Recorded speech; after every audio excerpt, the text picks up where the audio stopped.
Hey, ¿qué tal amigos de YouTube? Yo soy Mark, soy miembro del equipo de Darteam, de este tu canal para aprender ciberseguridad y hacking ético. El día de hoy tal vez te encuentras en este video para dar continuación o para reforzar la información que hemos visto en el curso de ciberseguridad. En este video verás todo de nuevo lo que hemos visto en la clase, podrás retomarlo, podrás volverlo a ver para reforzar tu conocimiento sobre esta materia. Cabe destacar cosas claras que debemos de dejar, que no es lo mismo ciberseguridad que hacking ético. En fundamentos de ciberseguridad no vas a aprender sobre hacking ético o no vas a aprender algo tan avanzado como lo que es eso.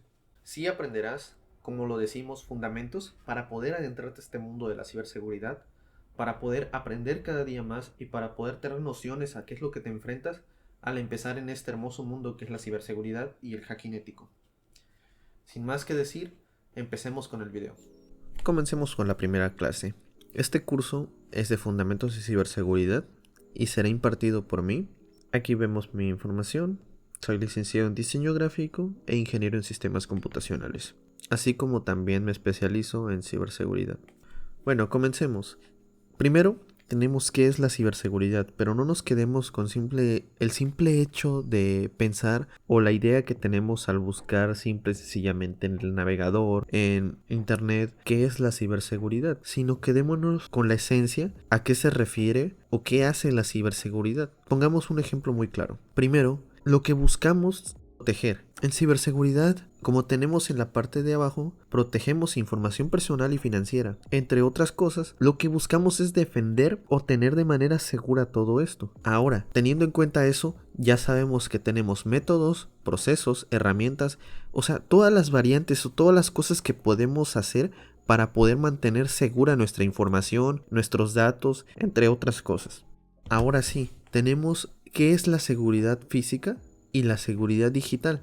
Simple y sencillamente dejémoslo. Tenemos muchos ejemplos como lo son cámaras, cerraduras, guardias de seguridad, etcétera. Cosas que podemos ver, que podemos tocar y de manera tangible, que tenemos no de una manera no tangible. Algo que vemos solo dentro de nuestro equipo. Por ejemplo, como son firewalls, como son antivirus, como son los datos, contraseñas, etcétera. En este caso, la seguridad digital protege los datos, los sistemas y la información. Así como también tenemos en la parte de arriba muy simplificado que protegemos equipos, edificios y recursos materiales. O sea, todo lo que tenemos en la parte física entra dentro de seguridad física, siendo muy obvios al hablar, y en seguridad digital lo que no podemos proteger de manera física. Tenemos la tabla que vimos en clase, la cual tenemos que nos muestra la diferencia entre seguridad de la información, ciberseguridad y seguridad informática, que ya sabemos que no es lo mismo porque tiene diferentes cosas o cosas tanto en común y tantas cosas que también identifican a cada uno y que no las hacen iguales. Primero, hablemos de seguridad de la información. En enfoque tenemos defender o tenemos que deseamos defender todos los aspectos de la organización. En general, todo lo que exista o todo lo que tengamos lo tratamos de defender. En este caso estamos hablando de información, ya sea de alguna empresa, seguridad de la información propia, etcétera, previendo muchas cosas como de manera física, así como protegiéndonos con diferentes cosas de manera digital. En visión, nos referimos a que solo tenemos aspectos defensivos, o sea, solo nos interesa defender, no nos interesan otras cosas, como atacar, como probar que nuestra seguridad esté perfecta, probando con ataques, etc. Pasamos también a ciberseguridad.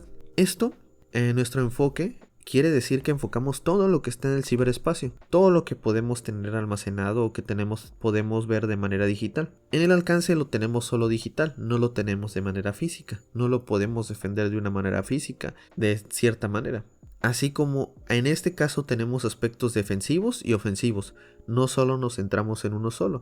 Podemos utilizar cosas como auditorías, como ciertas prácticas que nos pueden demostrar que estamos protegidos o que no estamos protegidos.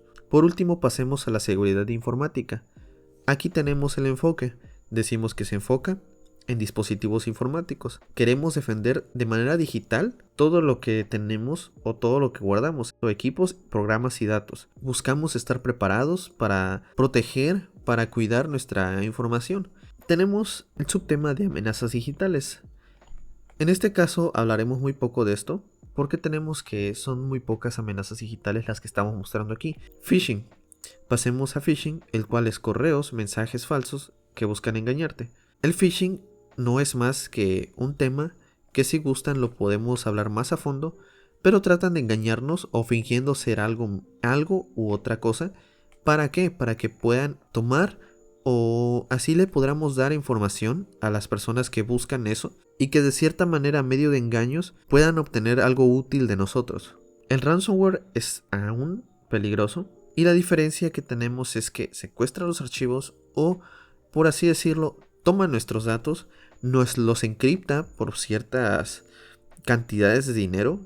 Tanto nos puede generar un encriptado el cual nunca podamos ya recuperar, así como en muchas ocasiones nos piden dinero para poder liberarlos, para poder regresarnos nuestra información. Y en muchas ocasiones, como también sabemos, a veces las sumas de dinero son demasiado altas que ya es imposible recuperarlos. Por último, un tema que también podemos hablar más a fondo, si les interesa, el cual es la ingeniería social. Tenemos que es manipulación para obtener información confidencial. ¿Pero qué es esto? ¿O a qué nos referimos con ingeniería social? Con ingeniería social nos referimos a el arte o la habilidad de poder manipular a las personas, de poder hablar, de poder generar esa confianza para obtener lo que nosotros necesitamos. Así como el phishing es un tipo de ingeniería social en el cual nos buscan engañar, en este caso es tener una habilidad muy buena y mejorar para poder obtener esa información. La ingeniería social es un arte. Desde mi punto de vista les puedo decir que si alguien domina la ingeniería social puede ser tanto muy beneficioso en buenas manos como muy maleficioso si no se dedica a algo bueno. A continuación tenemos casos reales. Nos estamos adentrando a los casos reales. En este caso tenemos como primero Stuxnet, que si gustan les podemos hablar más a fondo de este virus, de este malware, el cual fue un caso real que fue demasiado brutal. Pero ahora pasemos a explicártelo. Imagina que estamos en 2010. Tenemos una planta o hay una planta nuclear en Irán. Esta utilizaba enormes máquinas industriales llamadas centrífugas para enriquecer el uranio. Estas máquinas eran controladas por computadora, pero sorpresa, esas computadoras no estaban conectadas a internet directamente. De repente, ustedes se imaginan algo como, ok, pues si no están conectadas al internet, entonces no hay manera de que sean vulneradas directamente. Pero en este caso pasó algo extraño. Las centrífugas comenzaron a fallar, girando demasiado rápido o demasiado lento. Nadie podía entender el por qué, porque todo parecía normal en el software de control, no había nada sospechoso. Pero ¿qué es lo que pasa? Que se había apoderado o había llegado un virus sofisticado llamado Stuxnet. Había entrado de manera muy silenciosa y sigilosa. Este virus estaba hecho a medida para que las máquinas específicas, manipulando sus controles, este virus estaba hecho específicamente para estas máquinas, para que manipulara y generara daños y que los reportes que se hicieran fueran de manera correcta o no mostraran nada malo. Y de esta manera las personas no se alertaran. Stuxnet no era un virus común, estaba diseñado para un objetivo muy preciso: dañar las centrifugadoras. En este caso se convirtió en el primer ejemplo conocido de un ataque cibernético con consecuencias físicas reales, porque las máquinas se dañaban en la vida real, no solo los datos. Al final Stuxnet dejó algo en claro: los ataques digitales pueden causar daños reales en el mundo físico, y a que a veces creemos que por estar aislados no puede pasar. En este caso, estas máquinas o esto estaba de manera offline y aún así, como vemos, pudo haber sido vulnerado de una manera muy ingeniosa. Pasemos a otro caso real. Si gustan un video más detallado explicando bien al 100% cómo fue que sucedió todo, se los podemos hacer y podemos subirlo al canal para que lo puedan entender de mejor manera. Este caso es algo muy resumido, no estamos hablando muy a fondo. Bueno, pasemos al siguiente. Imagina que estamos en el año 2000 y de repente millones de personas en el mundo reciben un correo con el asunto I love you. El mensaje, como ven, llama la atención, parece inofensivo e incluso romántico, y tiene un archivo llamado I love you que venía conjunto. Este archivo decía love a letter for you .txt.vbs. Ok, ¿qué pasaba? En el momento de abrirlo se desataba un virus que se replicaba solo, y lo que pasaba era que este se enviaba directamente a todos los correos o a todos los contactos que tuvieras, y además borraba archivos importantes en tu equipo. Te borraba fotos, te borraba documentos, música, lo que te imagines. En cuestión de horas, miles, y a pasar después de miles, llegaron a millones de computadores que se infectaron. Imagínate ahora que esto llegaba a empresas. Empresas también se quedaban sin acceso a su información, a sus datos, a sus sistemas. Y se calcula que los daños económicos fueron miles de millones de dólares. El virus se aprovechaba de la curiosidad de las personas y la confianza, enseñando que muchas veces el peligro no está en la tecnología en sí, sino en cómo tomamos o cómo actuamos al ver las cosas y cómo interactuamos con ello. Ok, pasemos al siguiente. El siguiente caso real del cual vamos a hablar es este. Imagina que estamos en el 2017.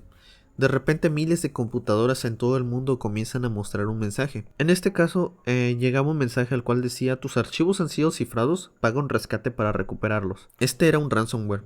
Se llamaba WannaCry. Este era un tipo de malware que secuestraba los archivos de las computadoras y pedía dinero en criptomonedas para liberarlos. No se trataba de un ataque aislado, se propagaba automáticamente a otras computadoras vulnerables en la misma red, o incluso por internet.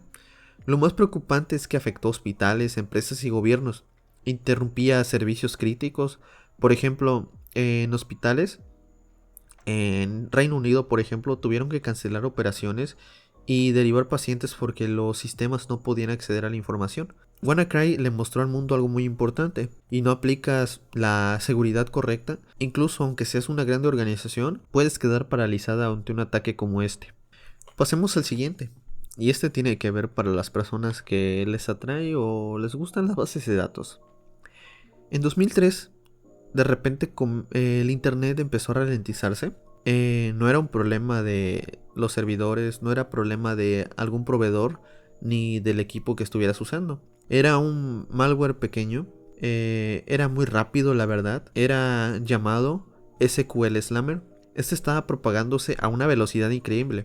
SQL Slammer no borraba los archivos, no pedía dinero. Simple y sencillamente era un ataque simple, pero totalmente destructivo. Enviaba una enorme cantidad de datos a servidores vulnerables, causando sobrecarga y caída de sistemas. Y los principales afectados eran especialmente los que usaban Microsoft SQL Server 2000. En cuestión de unos instantes, decenas de miles de servidores en todo el mundo se vieron afectados. Ahora te imaginas cosas tan simples desde un cajero, así también como aerolíneas, bancos, etcétera, tuvieron problemas de conectividad, y todo esto pasó porque simplemente explotaba una vulnerabilidad que no había sido arreglada de cierta manera. Y esto nos enseñó que un pequeño virus, es malo hablar a veces que está bien hecho, pero las cosas es que sí fue hecho de una manera muy pensada, el cual, aunque sea algo pequeño, puede colapsar sistemas gigantes o sistemas críticos, y que siempre hay que mantener actualizaciones y revisar todo para tener una buena seguridad. Pasemos al siguiente tema. En este caso vamos a hablar un poquito de los correos sospechosos. En este caso entra dentro del phishing. Aquí tenemos algunos ejemplos. Son ejemplos no reales, o tal vez no recibidos por alguien ahorita, pero son ejemplos los cuales nos pueden mostrar cómo es que a veces podemos tener ciertas malas prácticas, y a veces no revisamos a fondo las cosas y simplemente actuamos por intuición. Tenemos algunos puntos, aunque no son todos, o principalmente los que deberíamos revisar al menos el 100% de las veces al recibir un correo. Tenemos un remitente desconocido, alguien que no conozcamos, que el correo esté muy mal escrito y que aún así lo hayamos recibido, no es algo de lo cual deberíamos fiarnos. Tenemos links raros, URLs que a veces parecen correctas, a veces no, pero que podemos ver fácilmente si han sido modificadas, así como mensajes que generan urgencia o miedo, mensajes que nos incitan a hacer algo de manera inmediata, de manera rápida, porque se nos acaba el tiempo, porque es algo muy urgente, porque es algo que pasó, porque es algo que amerita nuestra atención, etc. Así pasemos al primer ejemplo que tenemos. Estos pueden haber miles de ejemplos de correos sospechosos, pero en este caso me gustaría que te tomes tu tiempo, pongas pausa al video y te imagines cuáles pueden ser aquí lo que tenemos a continuación, qué es o qué podemos ver que pueda ser sospechoso en este correo. Te dejo unos segundos para que lo analices y nos digas tu respuesta. Ok, como vemos, principalmente vemos que un banco, como en este caso, está usando un usuario o un correo el cual no es totalmente fiable, algo el cual tenemos un correo muy genérico, generado incluso automáticamente por alguna persona que se dedique a esto, a generar phishing, etcétera.